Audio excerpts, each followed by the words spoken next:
जी नमस्कार, मैं शिवमंगल सिंह, मौसम वैज्ञानिक, ग्रामीण कृषि मौसम सेवा, भूभौतिकी विभाग BHU में कार्यरत हूँ।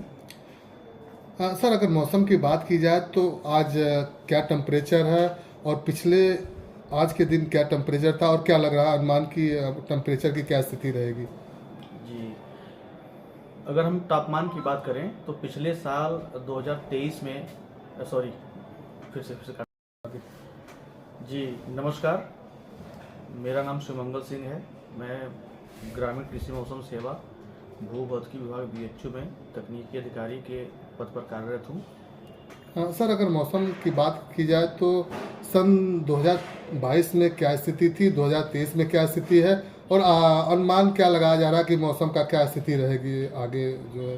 जी, अगर हम 2022 की बात करें तो मार्च के महीने में आज के दिन 13 मार्च के दिन तापमान जो था 32 डिग्री सेल्सियस था अधिकतम, और न्यूनतम जो था 16.6 था।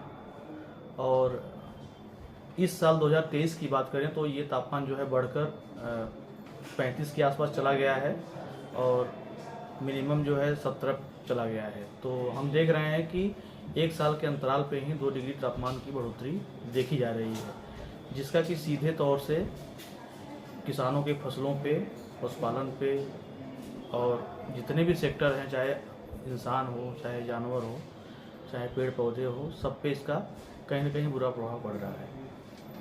तो अगर बात की जाए तो फसलों के लिए ये तापमान किस तरह से जो आगामी जो इस समय कर लीजिए गेहूँ की फसल है तो किस लिए उसको नुकसान पहुंचाएगी और किस तरह से बचाया जा सकता है इस टेम्परेचर से? बहुत बढ़िया सवाल पूछा आपने। देखिए, जैसा हम लोग जानते हैं कि रबी की मुख्य फसल जो है गेहूँ है और जिसके साथ सरसों भी है। तो गेहूँ का जो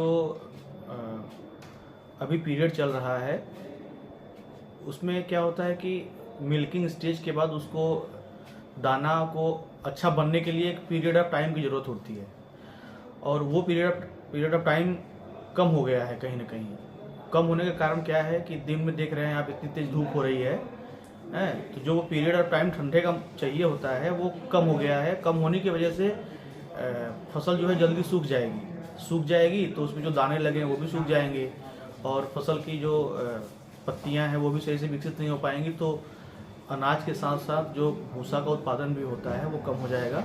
अगर भूसा का उत्पादन कम होगा तो पशुपालन को खिलाने के लिए भी दिक्कतें होंगी। सूखा चारा जो देते हैं हम लोग भूसे के साथ हरे चारे को मिला के, वो भी कम हो जाएगा और अनाज भी कम होगा तो भाई प्रोडक्शन सीधे तौर से घट जाएगा। इसके उपाय के लिए हम लोग यही कर सकते हैं कि जो मौसम वैज्ञानिक जैसे जो BHU से या फिर और जो जगह से जानकारी मिलती है किसानों को, उसके हिसाब से ही अपने फसलों की सिंचाई करें। जैसा कि आप जानते ही होंगे, आप लोग से बराबर मुलाकात होती रहती है। हमारे यहाँ से मौसम पूर्वानुमान की जानकारी प्रत्येक शुक्रवार और मंगलवार को दी जाती है, जिसमें हम किसानों को अगले 3-4 दिन में मौसम का क्या हाल चाल रहेगा देते हैं कि किसान भाई गेहूं की फसल में सिंचाई करें या ना करें, या फिर जो भी कृषि क्रियाएं होती हैं उसके हिसाब से उनको हम सलाह देते हैं मौसम को देखते हुए। तो अभी सर, फसलों को बचाने के लिए क्या करना चाहिए किसानों को, आप क्या सुझाव देंगे?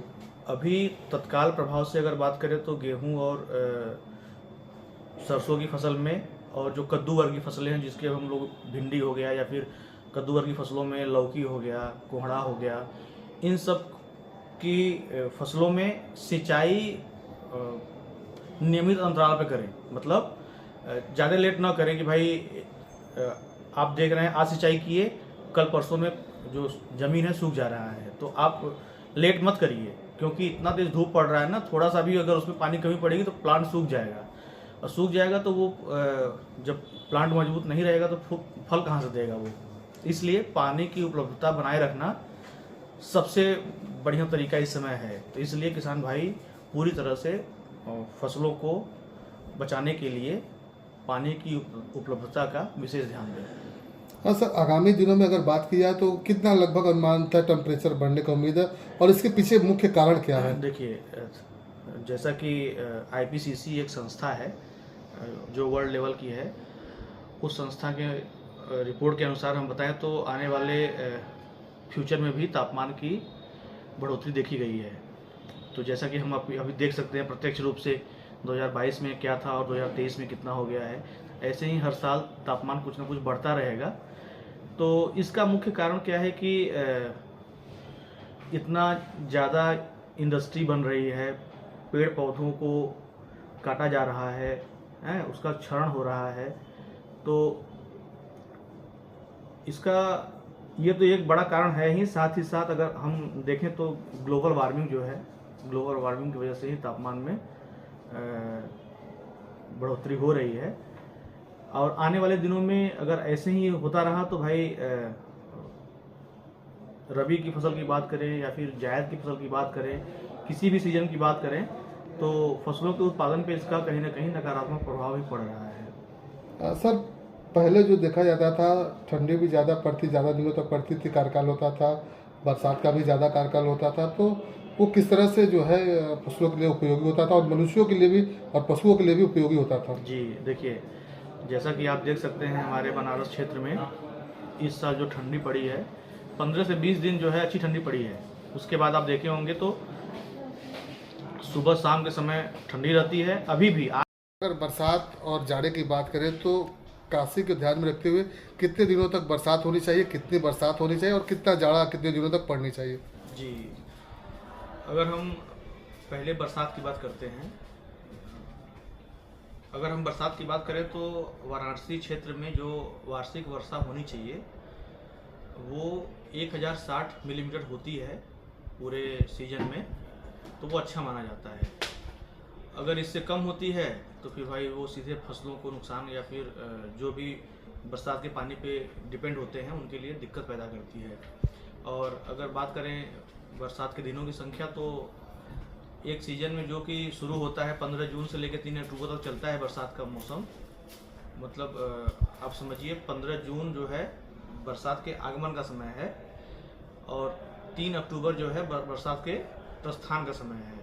तो इस बीच में अगर 50 से 53 दिन बारिश होती है तो ये माना जाता है कि ये जो यहाँ का ट्रेंड है उसके हिसाब से हो रहा है।